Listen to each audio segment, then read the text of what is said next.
The craziest projects that were ever a thing by Bluejay. It is impossible to guess where this guy is coming from. Bluejay. I don't really ever know what his motivations are, what his inspirations are. If we could get like a small aside added in one of these vids to kind of wrap up why we're even doing this. How did we get here? Okay? I have no idea what kind of projects these are going to be. I didn't even see a thumbnail. I stole it from Skitten's Watch Later. She did the hard work, and I'm taking it. It looks interesting, okay? Let's get it started. If humanity and suspended cartoon pianos have anything in common, it's their uncanny knack for failure time and time again. Whether it be a New Year's resolution or returning home with the milk, humans don't always accomplish everything they set out to do. But while these abandoned goals can leave weight sets dusty or children with lasting psychological damage, sometimes the goal itself is so ridiculous that it's probably best left in the good old idea box. And in a world where people thought hydrogen airships were a good idea, imagine the zany proposals that didn't make the cut. Now let's take a look at some of the crazy... Is that a flashbang? What the fuck is it? What the fuck? Extracting now. I've got your 6.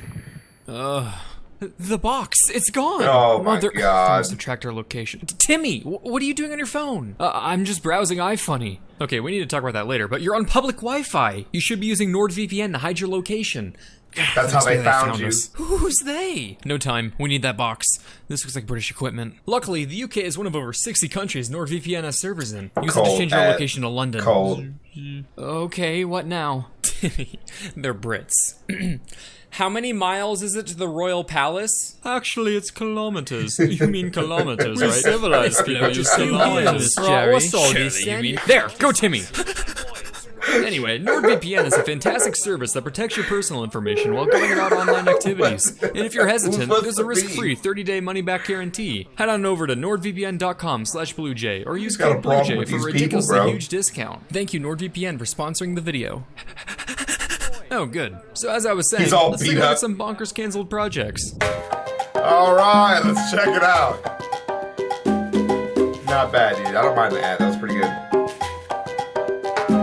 The people of 19th century London were not that different from us. They face similar day-to-day challenges that plague our lives today. But where we lose our keys, they lose their stable boy. Or instead of asking, where can I fit these groceries? They had, where can I fit these thousands of bodies? In the early 1800s, London was frantically searching for a solution for what to do with all their dead. Cemeteries were beginning to find themselves increasingly full. Yeah, because cemeteries are a dumb idea. You dig a huge hole and put it on a gigantic plot of land and then put a headstone on it. That the math doesn't even add up with cemeteries. And seeing as how the residents weren't moving out, the lazy fucks, answers were desperately needed. And in 1820, architect Thomas Wilson came up with one such solution. Hey there, chap, that pyramid's rather neat, isn't it?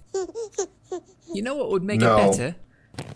5 million bodies. No. At the time, London was going through an Egyptian craze with artifacts pouring in from the land of the Nile, a topic that really deserves a video of its own. Influenced by this popularity, Thomas Wilson proposed the Metropolitan Sepulchre. This pyramid would have towered 94 stories on 18 acres of land, overlooking London on Primrose Hill, serving as a nice little reminder in the sky of your impending doom. You know, in case the air wasn't enough. While most plans featured in this video are rather ridiculous, the Death Pyramid actually wasn't that crazy of an idea. With a capacity of 5 million, it would have stored an equivalent of 1,000 acres of traditional cemetery land. To add to its practicality, the summit was to be used as an astronomical observatory, because all the best research is fueled by the screams of the damned. Whoa, what do you mean?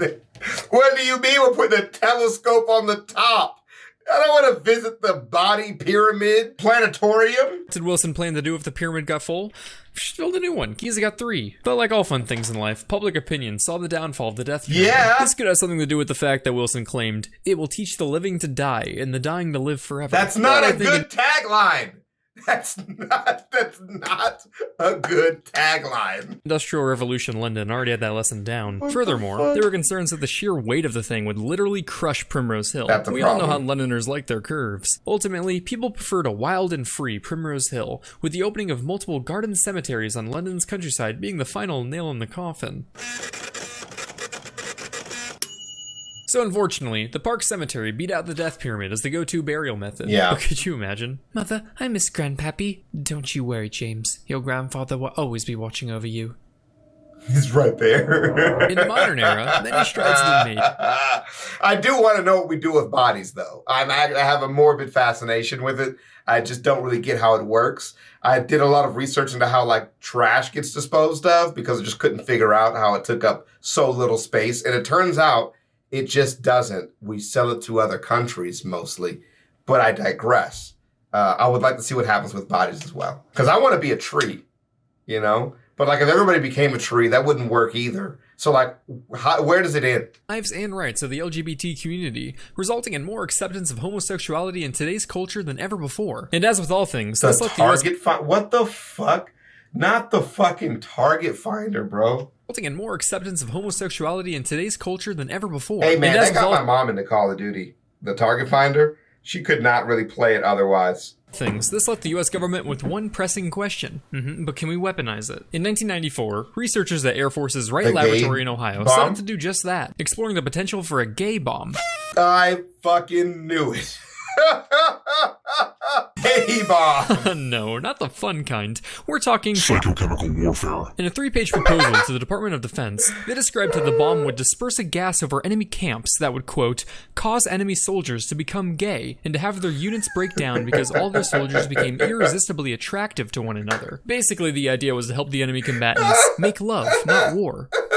So we can make war. The document acknowledged that no such chemical existed at that point, but promised further research into the little explored world of pheromones and aphrodisiacs should their $7.5 million proposal get approved. Jesus. The basis for the idea seems to have originated from how copulants were marketed as aphrodisiacs in perfumes and colognes since the 70s, but that remains more in the realm of pseudoscience, seeing as how the claim was based on just some observations of monkey behavior, not quite the definition of a serious or controlled scientific study. Regardless, the proposal made its way to the Pentagon, and I like to imagine it went a little something like this. Okay, Corporal, what do you got for me? Proposal for a new nuclear warhead that maximizes radiation damage to farmland. About time, push it forward. The Army wants to weaponize honeybees in Iraq, so they... Yeah, sure, fine.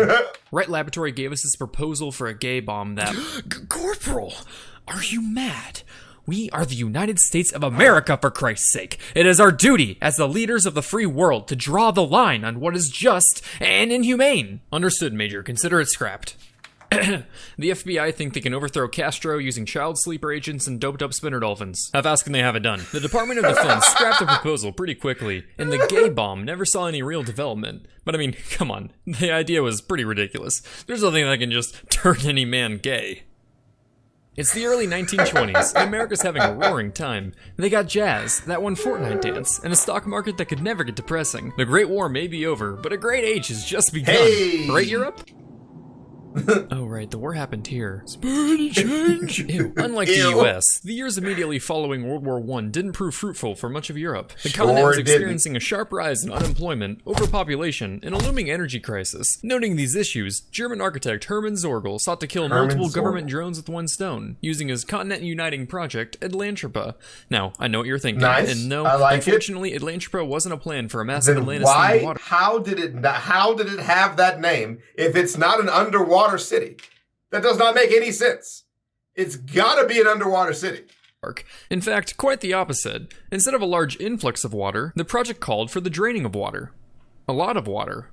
Like a sea's worth. Specifically, Zorgel wanted to partially drain the Mediterranean Sea by building a series of dams. The Mediterranean is naturally evaporative, with water flowing in from the Atlantic. A dam across the Strait of Gibraltar would naturally lower the sea level over time, and Zorgel planned to drop it by up to 200 meters, creating over 660,000 square kilometers of new land for living space. Are you Europe dumb? and Africa would unite into a new supercontinent, with all its energy needs being met by the new dam, the construction of which would provide the unemployed masses with work for decades. The plan initially saw a lot of support from the German public, but not so much so from countries actually on the Mediterranean. That's what I'm saying! This could have something to do with the fact that the fishing villages weren't all that keen on becoming mountain Bro, ones. they use that! What are you talking about? Versailles! And places like Venice would pretty much lose their entire identity. Bro, think about the islands off the side of Greece, bro. But come on, ocean views are overrated. Things are great in Germany. Africa wasn't a fan either. Something about giving Europeans easier access to their lands didn't quite sit right with them, but their opinion mattered about as much as a post on Apple's feedback page. Yeah, basically we'd merge together as one continent, and we could build railroads to you guys, making travel extremely convenient. What do you think? أخشى عليه من الجبل